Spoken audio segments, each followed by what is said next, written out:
everyone, welcome back to Instagram Live with Intimate Rose. I'm Dr. Amanda, and today I am joined by Dana of Pelvic Clubhouse. Dana and I had the good fortune to meet at the OTs and Pelvic Health Summit in August that was in Arizona. And she's got an amazing project with Pelvic Clubhouse where she's providing educational resources, images, and different types of content to help educate in the pelvic health space. So I am so excited to be joined by her this morning. And it looks like she's logged in. Good morning, Dana. Come on in. And we are going to be talking all things pelvic health and pelvic health education. So if you have any questions, please don't hesitate to ask them.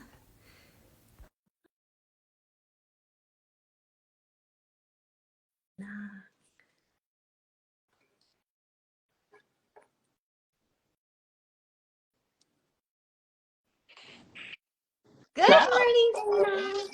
Good morning, good afternoon. Happy Friday. Happy Friday. Happy November 1st. Yes. Did you dress up for Halloween? I did. I have two little boys. So I was Little Red Riding Hood, and my big guy was Michael Jackson from the Billie Jean video. Very specific, very specific. And he has the moonwalk down, and my little guy was an inflatable Pikachu. So he was walking with that highly abducted, like, waddle gait. I hope you have so many pictures. Yes. I do, because I'm realizing that these days will come to an end, and it's making me so sad. My big guy is 10, and he informed me that he's not certain about his future in trick-or-treating, so that broke my heart. I like that he's like, I'm uncertain about this. Let's come back in a year. He said, yes, it was a very dignified conversation. Yeah. Did you dress up? I did. I was Moodang. Do you know what that is? No. It's like the baby hippo that's gone viral in, it's like this little baby hippo in Thailand, and highly recommend looking this up. People have like live streams that they follow with this little baby hippo just like being a little baby. Just being adorable. Just being adorable. So I was Moodang. That is the sweetest thing. What the world needs is more adorable baby. I 100% agree. It just lowers all of our blood sugar, or blood pressure. Stabilizes our blood sugar. Yes. Brings in that nervous system response that I think we all need. That's exactly right. Well, I was explaining to everyone that we had the good fortune to meet at the OTs and Pelvic Health Summit, and that you have such amazing educational content. Can you share with us, let's start with your background. Can you share with us about your background? Yes. So I am an occupational therapist, and I first started in pediatrics, so not pelvic health. And I loved it. I worked a lot with babies from birth to 3 years old, and I felt like the focus was solely on the baby. I was going in with like a goal and a mindset around like working with the child, and I kept feeling like I was falling short, that I was missing a really big piece of the puzzle. And lo and behold, I'd look up and there's mom, and she's likely very much dealing with her own things, that like there's just this dynamic that I felt like I was missing. So I got into maternal health and found pelvic health through that. And since, I would say that I'm a pelvic floor generalist, because I see everybody from, prenatal and postpartum to pelvic pain to, colorectal issues to, just a little bit of everybody. That's amazing. Dana, I don't know if you know this, but I started my career in physical therapy, also in pediatrics, also specializing in birth to 3 in the neuro population. So I have a couple of very good colleagues that started their journey in peds as well, and then transitioned into pelvic health. And what I hear and what I see is that we wanted to help this very special population, and then we saw other people that were in dire need of help, and we went back and we educated ourselves more in the pelvic health space, and now here we are. Yes. Oh, I didn't know that about you, that you also started in My pediatrics. very first job was at Shriners Children's Hospital in Portland, Oregon. I mean, I still kind of feel like I love when I get to work with babies and moms. So I still feel like that work is very dynamic, that you don't need to choose one. Absolutely. Last Friday, I was speaking with a pediatrician, an internist, an MD, who obviously specializes in peds. And she has gone back and recertified in menopause, which is the opposite end of the spectrum. And she is now, their program is called Turning Teen, and they are now providing this education from that teenager hormones, all the things that are happening in their bodies to helping the moms go through menopause as well. I mean, so I was just talking about, like, you're bringing up such an interesting topic, and it's very relevant because I was just talking to a colleague as well. She's like, parents oftentimes are going to learn through pediatricians, through taking care of their children, because they're going to prioritize their children over anybody else. And then as they're getting this information about their children, they can be like, oh, this is me too. Yes, it's so true. And then you have developed out a new passion project that is looking beautiful, Pelvic Clubhouse. Can you help educate us on Pelvic Clubhouse? Yes. So when I first started in pelvic health, I kept looking for resources to be able to share with my clients. I really feel passionate about client embodiment and client education, and a really big part of my practice is educating people on, like, what are normal bladder habits. Like, when do we never learn that stuff, and people have so many different ways of learning, and I find that these 30 or 40 or 45 minutes or even 60-minute sessions, just too much information is shared and people need time to process in different ways of learning. So I looked for resources and just couldn't find what I was looking for. I felt like they were written for therapists, or they were really outdated, or yeah, I just didn't feel like I could find the type of information that I wanted. So I started to create them. And then my colleagues really enjoyed the way they were set up and the way they were phrased. And through that, I started thinking about the way that we're sharing this information with clients, that it feels very, all of a sudden you're sending these long emails and you're taking all this time as therapists to try to support your clients in the best way possible. And so I created a platform that makes life easier to be able to share and find information that you can send to your clients with a click of a button. That's amazing. And you had previously been working with patients with Intimate Rose tools and products as well. And I believe you have added some resources with regards to dilators and wands as well. Yes.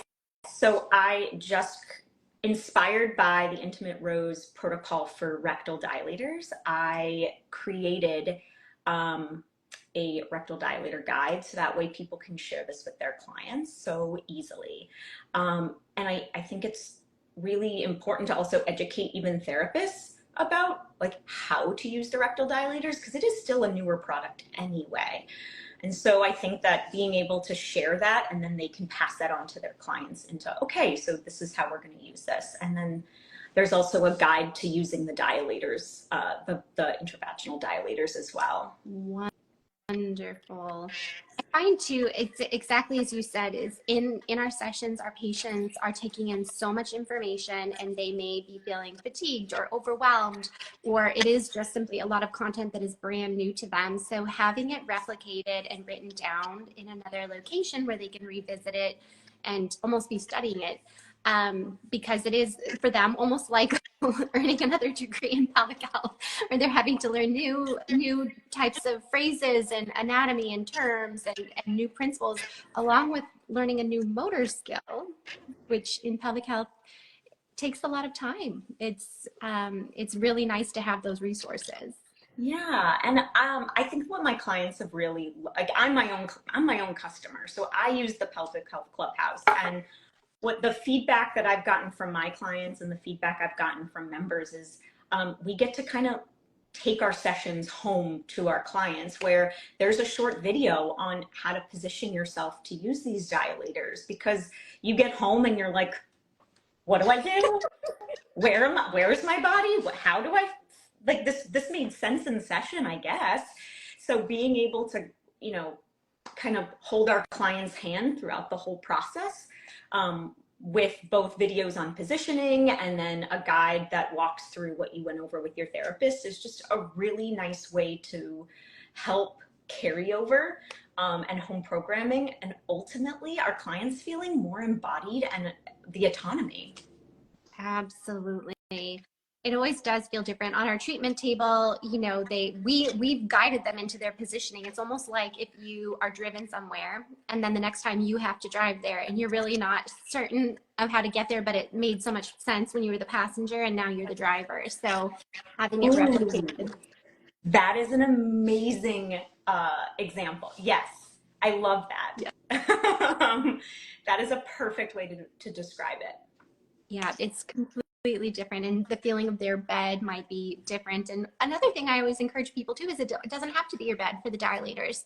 You can do them in your closet or in the kitchen or in the bathroom. And it sounds silly to say the closet, but sometimes just picking a place that's not associated with the bedroom, if they've had frustrations or issues related to intimacy that maybe creating some feelings of anxiety, then choosing a room that's innocuous and not related to that particular goal, although that will be integrated later on if that is the goal, but putting them in a place that feels safe and feels protected, like the closet or the kitchen or the bathroom, but then thinking about how are we going to get you comfortable in that different room that's not necessarily a bed. So I always like to recommend getting plenty of padding and pillows, and even propping your feet up on the wall, so that they're connected and you're getting some nice input into the foot, which is helpful to stabilize the hip and also to create that brain map, because the connection between the nerves in the feet and the pelvic floor. So just being creative as well. I agree. And I also, I really like the idea of putting your foot against the wall, because it also just feels really grounding and safe, that like closed, almost like a closed chain of support. And so I really, you're inspiring me today too. I, I also will have clients, you know, if the bed doesn't feel like the right space for them, you know, on a yoga mat, even on the floor, and making sure that they feel like declutter their space beforehand, so they're not looking around at, you know, all the life clutter and the to-do lists around them, and being able to create almost like a little sacred spot for yourself. Absolutely. That way the focus can just be on the task at hand. That's wonderful. Do you have anything new coming down the pike for Pelvic Clubhouse? I know you've had so much growth in the last year on that platform. Yeah, so let's see. I mean, every month. So what's cool is that this is not a stagnant platform. There's actually new content that's released every month. So every month new content is released. I take requests. So people who are, you know, people use this every day. And so I'll take requests and create things based on what people want. But the biggest little project I have going on, which I'm really surprised by the interest and I'm excited about, I'm offering a collaborative pelvic business group. So people who are, whether they're new to business or they're a couple years in, this is not like a mentorship program. This is more like we are all just business owners figuring this out together, and being able to have that, like, whether it's an hour or two of like strategizing, problem solving, holding each other accountable for goals, checking in with each other, just that type of space, rather than here's how to run a business. So that I'm really excited about, because a lot of the Pelvic Health Clubhouse are also business owners. I love that so much, and it makes so much sense. It's so nice to have people, even though every business looks different, which is why the cookie cutter approach to opening a clinic or running a business can look so different, but some of the struggles can be similar, and having that emotional support is really a wonderful value that you offer. Yeah, so it is just getting started, has not begun, but that is something in the pipeline of being able to create community around. Wonderful. And do you have any upcoming conferences or events that you're going to be at educating on Pelvic Clubhouse? I am looking into 2025. I think we're closing, like we're creating some like reflection for the rest of 2024, and I'm really excited to hopefully be at the OT Summit next year, to be at AOTA next year, and I'm looking forward to some speaking opportunities as well. Fantastic. I love that so much. I love seeing the collaboration amongst all of the pelvic health OTs. That was such a sweet group. I had the loveliest time at that conference. And I'm looking forward to seeing them again next fall as well. So You'll be hopefully I'll see there? you there. Oh, good. I like that they moved it into September because it was 109 degrees when we were there. It was steaming. It was really warm. Granted, we were in the AC most of the day, but going out to dinner, I got a little melty. Yes, I was like just like patting my perspiration. That's right. Well, Dana, thank you so much for sharing your time and your expertise with us. For patients and clinicians alike, I love what you're doing with Pelvic Clubhouse, and having all of these different ways of educating between the visuals and the written materials provides a tremendous service to patients. So thank you so much. Yes, thank you so much for inviting me on. If anybody is interested, they can check out a free 2-week trial of the Pelvic Health Clubhouse at pelvichealthclubhouse.com to learn more and do a free 2-week trial. Love it. Everyone, be sure to follow her account as well. And we will look forward to seeing you again very soon. Have a good day. Thank you. Have a great day. Bye. Bye.